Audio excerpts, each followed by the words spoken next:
So I'm joined right now by Theresa from Warpaint. It's a delight to have you back in the UK. How has the UK tour been treating you so far? It's been really good. I think the shows have been great, and I love playing over here, and they've been exciting, and I guess everything you want from a show. Good music, good sound, good people, I don't know. All those things. Have there been any stage dives this time? Because I heard that you're quite into your stage diving of late. No, actually, that was a misquote. Oh, really? I said it doesn't mean just because I did that once doesn't mean I'm going to be doing that every single time. But somehow that got turned into I'm going to stage dive from now on. So I haven't done it since. But if the opportunity shows itself, then I just might do that. Who knows? Tonight in Newcastle might be the night. Is travelling and touring still something that you guys enjoy, because you've been doing it for quite a long time, and after the first album you toured the Fall for like 2.5 years, I read, or something like that.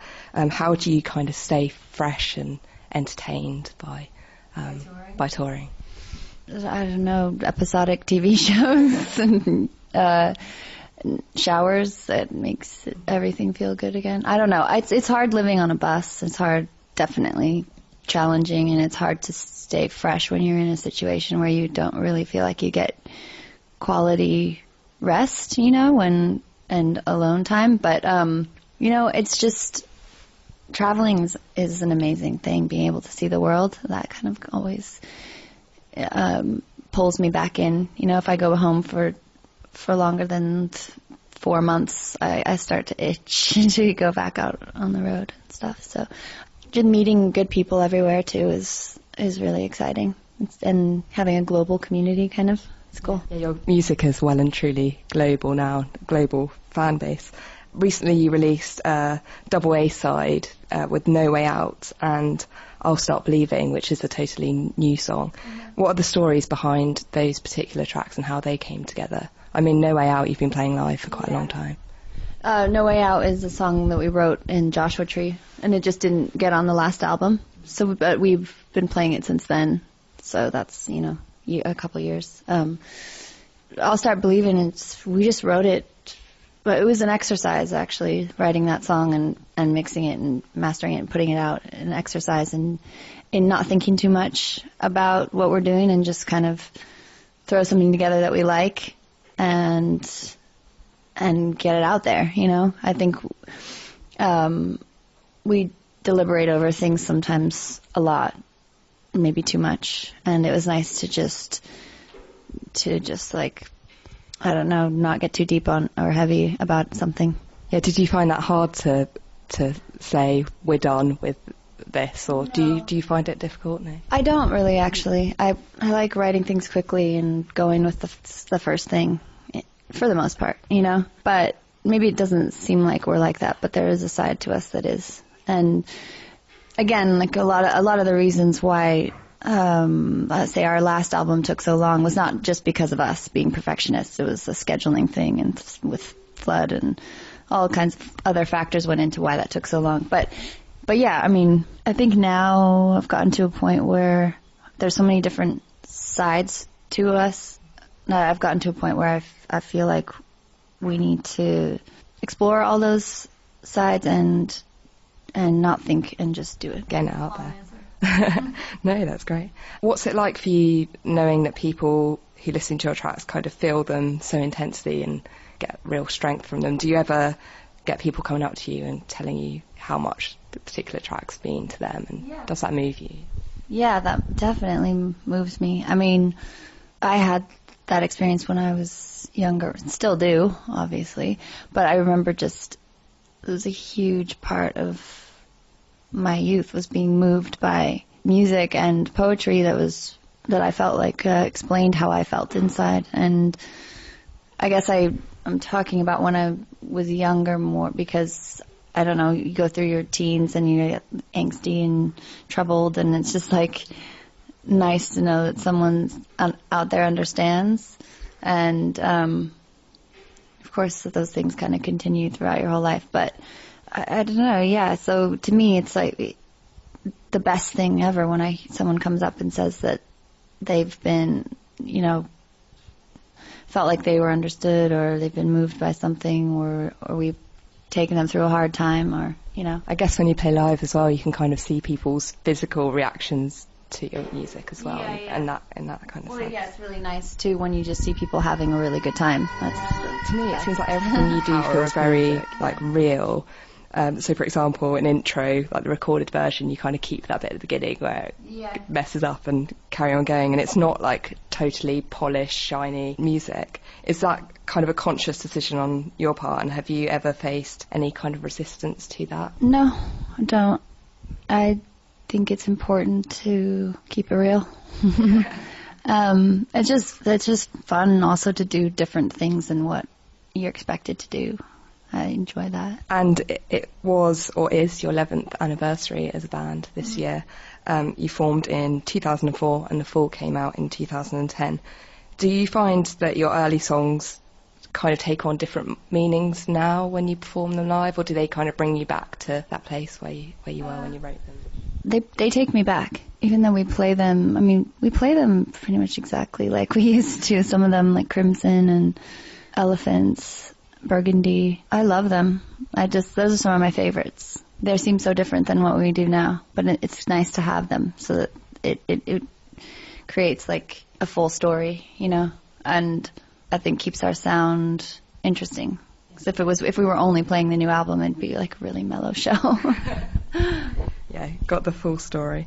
I wondered as well, in terms of like the things that inspire you and drive you, are they kind of the same as when you first started out, or how does that change over that period of time? Yeah, I guess I used to be, I don't know, I liked playing music and I enjoyed writing with my bandmates and stuff, but I was never really in a rush to do anything with it, or, let it out into the world. I didn't really think about that. And now, because obviously we've, as I was saying before, have this sort of like global community, and there's an exciting world out there that I'm aware of now, of like different artists doing different things, and now I'm just really excited to keep adding to that and be a part of that. And I think it's really fun. So maybe I've come out of my shell a little bit in that way. Yeah, which artists particularly inspire you at the moment? Is there anyone who's really exciting you right now, or who are you listening to? Well, I've been listening to a lot of older music, like Al Green and Marvin Gaye and Donnie and Joe Emerson, and just older stuff. But I don't know, I really like Savages, I like Mac DeMarco, King Cruel, the XX. There's tons of people doing cool stuff. James Blake and Kate Tempest. Yeah, she's so cool. Yeah, she's the latest find. She's awesome. Yeah, I saw Kate Tempest here actually a couple of weeks ago, Six Music Festival. Really like to see her. Yeah, she is awesome. It seems that there's such longevity to your music, and I find what keeps me going back is just how kind of layered it is, and every time I listen to it I kind of pick out something new, and the albums just seem like real bodies of work that you can kind of spend time with. I'm sort of interested in how you achieve that, and do you kind of approach an album as a body of work, or? I think some people do that, and maybe we will at some point. I guess our approach to go away to Joshua Tree is kind of, to actually write for our album kind of does automatically set things in the same vein, But ultimately, I think we work more like a patchwork quilt or something. You have different patterns, and you put them all together, and somehow they all work together, Finally, I just wanted to ask you a bit about Los Angeles, because you're all based there. I actually went for the first time last summer, and I loved it. And I think I actually saw Emily in a grocery store in Los Feliz, is that what it's called? Yeah. I think I saw her. Lassen's? Were you at Lassen's? I don't know what it's called. It was like, I think it was like a Mormon. Yeah, Lassen's. Yeah. Yeah, we think. I was with my friend. I was like, I'm pretty sure that is Emily from Warpaint. Funny, you probably saw. My mom probably was your checker because she worked there for like a month. Yeah. Oh wow!